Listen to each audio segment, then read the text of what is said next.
Hey Ghee fam, welcome back to Spill the Ghee, where we serve the hottest tea. Let's talk about Yashi Dunk and Surajpal Singh. अभी जिसको नहीं पता, ये एक काफ़ी फेमस इन्फ्लुएंसर कपल है और रिसेंटली इन्होंने अपना रिलेशनशिप पब्लिक किया था। लेकिन रिलेशनशिप से ज़्यादा पिछले कुछ टाइम से लोग एक और चीज़ डिस्कस कर रहे हैं और वो है याशी के लगातार प्रोडक्ट प्रमोशंस। यशी एक ब्यूटी इन्फ्लुएंसर है। मेकअप, स्किन केयर और हेयर केयर कंटेंट के लिए उसकी बहुत स्ट्रॉन्ग ऑडियंस है। उसके नेचुरली लॉन्ग हेयर है और इसी वजह से हेयर केयर ब्रांड्स भी उसके साथ कोलैबोरेट करते रहते हैं। लेकिन अगर आपने उसकी रीसेंट वीडियोस नोटिस की होंगी तो ऑलमोस्ट हर दूसरी वीडियोस में कोई ना कोई स्किन केयर या हेयर केयर प्रोडक्ट जरूर होता है। कभी सीरम, कभी शैम्पू, कभी सनस्क्रीन, कभी फेस वॉश और हर बार प्रोडक्ट इतने कॉन्फिडेंस के साथ रिकमेंड किया जाता है कि देखने वाले को लगता है कि बस इसी प्रोडक्ट की वजह से इतना अमेजिंग रिजल्ट मिला है। बहुत से व्यूअर्स ने नोटिस किया कि प्रमोशनल वीडियोस में यशी की स्किन ऑलमोस्ट फ्लॉलेस दिखती है, बिल्कुल स्मूथ, ग्लोइंग और क्लियर। लेकिन जब उसके डेली व्लॉग्स या कैजुअल वीडियोस देखते हैं तो कभी कभी पिंपल्स और स्किन टेक्सचर भी विजिबल होता है। सबसे पहले एक बात क्लियर कर देते हैं, पिंपल्स होना बिल्कुल नॉर्मल है। किसी की स्किन परफेक्ट नहीं होती और इसमें कोई शर्म की बात भी नहीं है। ये वीडियो किसी के पिंपल्स या अपीयरेंस को जज करने के लिए नहीं है। पॉइंट सिर्फ इतना है कि अगर आप एक ब्यूटी इन्फ्लुएंसर हो और किसी स्किन केयर प्रोडक्ट को ऐसे प्रेजेंट कर रहे हो जैसे उसने आपकी स्किन कंप्लीटली ट्रांसफॉर्म कर दी हो, लेकिन उस प्रेजेंटेशन में हैवी मेकअप, लाइटिंग या फिल्टर्स यूज कर रहे हो, तो ऑडियंस नेचुरली कंफ्यूज होगी क्योंकि लोग आपसे रिकमेंडेशन ट्रस्ट करके प्रोडक्ट्स खरीदते हैं। काफी यूजर्स ने ये भी क्लेम किया है कि जिन स्किन केयर और हेयर केयर प्रोडक्ट्स को यशी प्रमोट करती है उन ब्रांड्स के ट्रेडमार्क रजिस्ट्रेशन एलिजिडली यशी और सूरजपाल सिंह के नाम से लिंक्ड है। और इसी वजह से लोग क्वेश्चंस रेज कर रहे हैं कि क्या ऑडियंस को ये क्लियरली बताया गया था कि क्रिएटर का उन प्रोडक्ट्स में खुद का बिजनेस इंटरेस्ट भी है।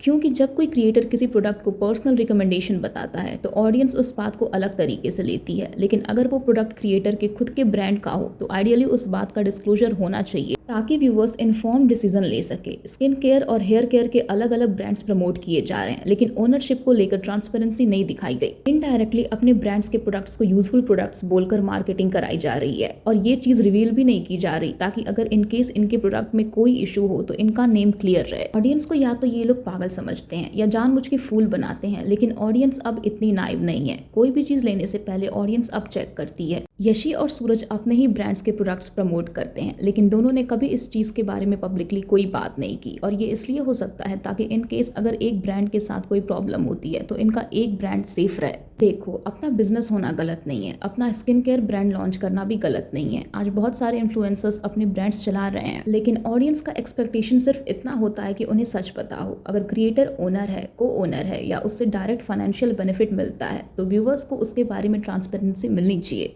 इन्फ्लुएंसर्स को भी समझना चाहिए कि आज की ऑडियंस पहले वाली ऑडियंस नहीं है। लोग सिर्फ इन्फ्लुएंसर की बात मानकर प्रोडक्ट ऑर्डर नहीं कर देते। ट्रेडमार्क रिकॉर्ड चेक होते हैं, कंपनी डिटेल्स देखी जाती हैं, रिव्यूज पढ़े जाते हैं और फिर डिसीजन लिया जाता है। इसलिए सोशल मीडिया पर कुछ भी परमानेंटली हिडन रखना मुश्किल है। यशी अपने ब्रांड्स के प्रोडक्ट्स को नॉन स्पॉन्सर्ड कह के प्रमोट करती है। ये कहती है कि ये चीज उसके लिए यूजफुल थी इसलिए वो प्रमोट कर रही, लेकिन वो ये नहीं बता रहे कि ये सारे प्रोडक्ट्स जो वो प्रमोट कर रहे हैं वो उनके ब्रांड के ही हैं और वो अपने ब्रांड की मार्केटिंग कर रहे हैं। ऑडियंस को इस लेवल पे फूल बनाना, उन्हें कन्विंस करना और उनसे सच छुपाना बहुत ही प्रॉब्लमेटिक है। सो या that was it for this video. और अगर आपको ये वीडियो अच्छी लगी तो hit like, share, subscribe and comment what you think and I will see you in the next spell.